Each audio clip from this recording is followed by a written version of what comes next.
నమస్తే, నేను మీ సతీష్. నిన్న జగన్మోహన్ రెడ్డి ఏదైతే ఒక జాతీయ సంస్థకు అంటే జాతీయ మీడియాకు ఇచ్చినటువంటి ఒక ఇంటర్వ్యూలో ఆయన చేసినటువంటి వ్యాఖ్యలు మాత్రం ప్రస్తుతం వివాదాస్పదంగా మారుతూ ఉన్నాయి. ప్రధానంగా ఏదైతే చంద్రబాబు నాయుడు గారి అరెస్ట్ అంటే స్కిల్ డెవలప్మెంట్ స్కీమ్ని స్కామ్ అని చెప్పి ఆ రోజున జగన్మోహన్ రెడ్డి ప్రభుత్వం అక్కడ ఉన్నటువంటి ఏపీ సిఐడి అంటే జగన్మోహన్ రెడ్డి సిఐడి వ్యవహరించినటువంటి తీరు ఇప్పటికే ఎన్నో విమర్శలు ఎదుర్కోగా నిన్న ఆ అంశాన్ని ప్రస్తావిస్తూ జగన్మోహన్ రెడ్డి చేసినటువంటి వ్యాఖ్యలు ప్రస్తుతం రాజకీయంగా కూడా దుమారం రేపుతా ఉన్నాయి. ఏదైతే జగన్మోహన్ రెడ్డి చేసిన వ్యాఖ్య 53 రోజులు ఆయన జైల్లో ఉన్నారు అంటే ఏదో చేయకూడని తప్పు చేశారనే కదా అన్నారు.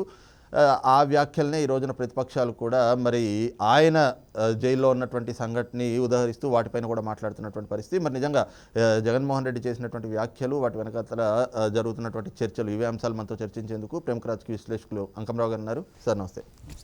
సార్, ముఖ్యంగా నిన్న జగన్మోహన్ రెడ్డి చేసినటువంటి వ్యాఖ్యలపైన ఏం చెప్తారంటే 53 రోజులు చంద్రబాబు నాయుడు గారు జైల్లో ఉన్నారు అంటే మరి చేయకూడని తప్పు ఏదో చేసినట్లే కదా అన్నారు. మరి ఈయన 16 నెలలు జైల్లో ఉన్నారు కదా, మరి దీని గురించి ఏం చెప్తారు అంటూ ప్రతిపక్షాలు ఈ రోజున ప్రశ్నిస్తున్న పరిస్థితి. ఏం చెప్తారు దీని మీద? భగవద్గీతని తమిళం, మలయాళం, కన్నడం, పంజాబీ, మరాఠీ, గుజరాతీ ఈ భాషల్లో అనువదించడానికి ఈయన 16 నెలలు అక్కడ ఉన్నారు. మామూలుగా ఈయనతో పాటు అధికారులు ఉన్నారు కదా, శ్రీలక్ష్మి గారు కొంతమంది, అలాగే మోపిదేవి వెంకటరమణ గారు, విజయసాయిరెడ్డి గారు, వీళ్ళంతా తల ఒక గ్రంథాన్ని లేకపోతే వేదాలని అన్ని భాషల్లోనూ అనువదించడానికి అక్కడ ఉన్నారు. తర్జుమా చేయడానికి తర్జుమా విజయవంతం చేశారు కాబట్టి బయటకు వచ్చిన తర్వాత ఈయన ముఖ్యమంత్రి అయ్యారు. వాళ్ళిద్దరూ రాజ్యసభ సభ్యులు అయ్యారు. మరి ఆ అధికారిని ఏ తప్పు చేయలేదు కదా 16 నెలలు. ఆ అధికారిని వచ్చేసరికి ఇప్పుడు ఆంధ్ర రాష్ట్రంలో ముఖ్య భూమిక నిర్వహిస్తూ ఉంది. రేపొద్దున ప్రధాన కార్యదర్శి కూడా కాబోతుందని చెప్పని మనకు వస్తున్నట్టు సమాచారం. అంటే 53 రోజులు చంద్రబాబు నాయుడు గారు కారాగారంలో ఉంటే ఏదో తప్పు చేసినట్టు, స్కిల్ డెవలప్మెంట్కి సంబంధించిన దాంట్లో తప్పు చేసినట్టు. మరి 480 రోజులు మీరు కారాగారంలో ఉంటే మీరు ఎన్ని తప్పులు చేసినట్టు? చంద్రబాబు నాయుడు గారు ఉన్నారు, ఒక్క రూపాయి అయినా ఆయన ఖాతాలో ఆదాయ పన్ను శాఖ వారు దీన్ని వినియోగించొద్దు, ఇది అక్రమ సంపాదన, మేము స్వాధీనం చేసుకుంటున్నామని ఎక్కడన్నా ఒక్క రూపాయి చూపించారా? మరి మీకు సంబంధించిన ఆస్తులు, మీకు సంబంధించిన వరకు 43,000 కోట్ల రూపాయలని ఆదాయ పన్ను శాఖ వారు మీరు వినియోగించుకునే అవకాశం లేకుండా వాళ్ళు స్వాధీనం చేసుకున్నారు కదా. అంటే మరి మీరు కారాగారంలో ఉంది ప్రజాసేవ కోసమో లేకపోతే నేను చెప్పినట్టు భగవద్గీతని తర్జుమా చేయడం కోసమనా? ఏదన్నా మాట్లాడేటప్పుడు అంటే సహజంగానే జగన్మోహన్ రెడ్డి గారి ఆలోచన ఎలా ఉంది అంటే, నేను ఏమి మాట్లాడినా జనం ఆమోదిస్తారు, నేను ఏది చెప్పినా జనం వింటారు, నేను ఏం చేసినా తిరిగి జనం నాకు ఓట్లేస్తారు అనే భావనలోనే ఉన్నాడు. కాబట్టి చంద్రబాబు నాయుడు గారిని కించపరుస్తూ తన వైఫల్యాలను చెప్పుకోలేక తను ఇంకా ప్రజలకు ఏదో మేలు చేస్తున్నాడని చెప్పే ప్రయత్నం చేయటమే తప్ప, అక్కడ ఇంకోటి కూడా చెల్లెల్ని, తన సొంత చెల్లెల మీద ఏదో జాలి పడుతున్నట్టు, ధరావతులు కూడా రావట్లేదు, ఓడిపోబోతుంది రాజశేఖర రెడ్డి గారి కుమార్తె అన్న విధంగా మాట్లాడుతూ చూస్తూ ఉంటే ఇవన్నీ ప్రజలు ఏ విధంగా ఆలోచిస్తారో అని ఆలోచించుకోవాలి. ఒక్క చంద్రబాబు నాయుడు గారి ఏదంతమే తీసుకుందాం మనం. అధికారంలో రాకముందు మీరు ఏ విధంగా ఆయన మీద అభియోగాలు మోపారు. 6 లక్షల కోట్ల రూపాయలు, 6.5 లక్షల కోట్ల రూపాయల కుంభకోణం జరిగింది, దోచుకున్నాడు అన్నారు.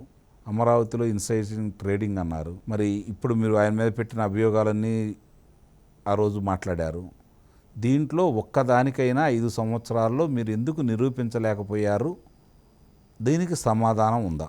రెండోది, దాంట్లో ఇంకోటి ఉదాహరించారు చూశారు అక్కడ, అది ఆయన అదుపులో తీసుకుంది సిఐడి వాళ్ళంట, ఈయనకేం సంబంధం లేదంట. మరి ఈయన అదుపులో తీసుకుంది ఆదాయ పన్ను శాఖ వాళ్ళు, సిబిఐ వాళ్ళు కదా.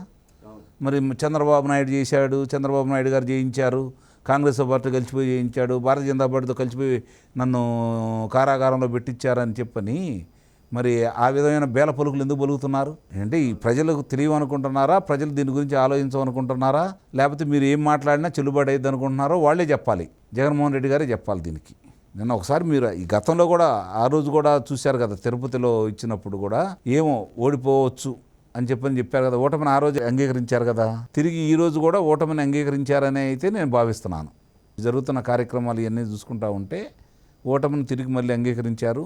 ఇక ఏమీ లేదు కాబట్టి ఇలాంటి మాటలు మాట్లాడుతున్నారని అయితే నేను భావిస్తున్నాను. ఇప్పుడు ప్రజాభిప్రాయం ఎలా ఉంది, ప్రజలు ఏమనుకుంటున్నారు, ప్రజలకు మనం ఏం మేలు చేశాము, మనం ఏ విధంగా ప్రజలను నమ్మించాము అని చెప్పని ఆ రోజు వాళ్ళు చేయాల్సినవన్నీ చేశారు, ప్రజలు నమ్మారు, నీకు అధికారం కట్టబెట్టారు.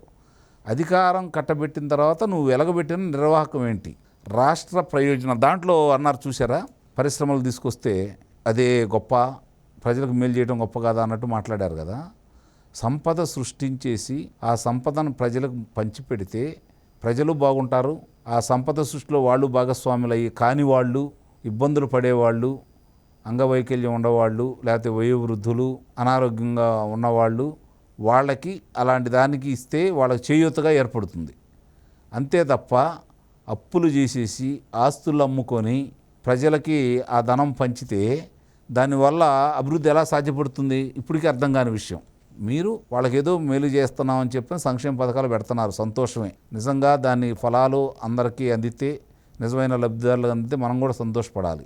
మీరు ఈరోజు మద్యపాన నిషేధం ద్వారా మద్యపాన నిషేధం చేస్తామని మద్యం మీద మీరు అప్పులు తీసుకొచ్చేసి దాన్ని ప్రజలను తాగిస్తూ నాసి రకం మద్యం సరఫరా చేస్తూ మీరు ఒక ఇంటి నుంచి ఎంత సంపాదిస్తున్నారు, ఇప్పటి వరకు ఎంత సంపాదించారు, రమారమి మీరు చూసుకుంటా ఉంటే ఈ 5 సంవత్సరాల్లో 2 లక్షల చిల్లర ఒక మద్యం తాగే అతని దగ్గర నుంచి మీరు తిరిగి రాబట్టుకున్నారు. ఆ కుటుంబానికి ఎంత ఇచ్చారు, విద్యుత్ ధరలు అధికంగా చేసి మీరు ధనం రాబట్టుకున్నారు. మరి ఆ కుటుంబానికి ఎంత అన్యాయం చేశారు, రవాణా ఛార్జీలు పెంచి అదే పని చేశారు కదా, ఇంటి పన్ను పెంచారు కదా, చెత్త పన్ను కూడా వేస్తూనే ఉన్నారు కదా. మీరు ప్రజలను పీడించి వాళ్ళ రక్త మాంసాల ద్వారా మీరు ఈరోజు రక్త మాంసాలు అమ్ముకుంటూ డబ్బులు సంపాదించేసి తిరిగి మళ్ళీ వాళ్ళకు ఉపశాంతిగా గంజినీళ్ళు పోస్తున్నారు. ఇది ప్రజలు గమనించలేదు అనుకుంటున్నారా, లేకపోతే ప్రజలకు తెలియదు అనుకుంటున్నారా అంటే ఆయన ఇందాక నేను ఉదాహరించినట్టు నేను ఏం చెప్పినా, నేను ఏం చేసినా ప్రజల్లో తలకాయ ఉంచుకొని చెయ్యాలి. ఎందుకంటే నన్ను ప్రశ్నిస్తే ఏం జరిగిద్దో వాళ్ళకి తెలుసు కాబట్టి నాకు ఎదురు తిరగరు, నాకేమీ కాదు అనే భ్రమలో ఆయన ఉన్నారని చెప్పని అయితే మనం భావించాల్సి వస్తుంది. రైట్, ఇది చూస్తున్నాం కదా. ముఖ్యంగా ఏదైతే జగన్మోహన్ రెడ్డి చేస్తున్నటువంటి వ్యాఖ్యలపైన జరుగుతున్నటువంటి చర్చలు మాత్రం ఆసక్తికరంగా ఉన్నాయి. అయితే ఇదంతా కూడా ఏంటంటే పిల్లి కళ్ళు మూసుకుని పాలు తాగుతూ దాన్ని ఎవరు చూడట్లేదు అనుకున్నట్లుగా ఈ రోజున జగన్మోహన్ రెడ్డి చేస్తున్నటువంటి వ్యాఖ్యలు కూడా తనకి తప్పుల్ని ప్రజలంతా కూడా మర్చిపోయారు. ఏదైతే జరిగిన పరిణామాలు లేదా ఆయన చెప్పేటువంటి మాటల్ని విశ్వసించేటువంటి పరిస్థితిలో ఉన్నారు అనే విధంగా ఆ భావనలో ఉండి చేస్తున్నటువంటి వ్యాఖ్యలుగానే కనిపిస్తూ ఉన్నాయి.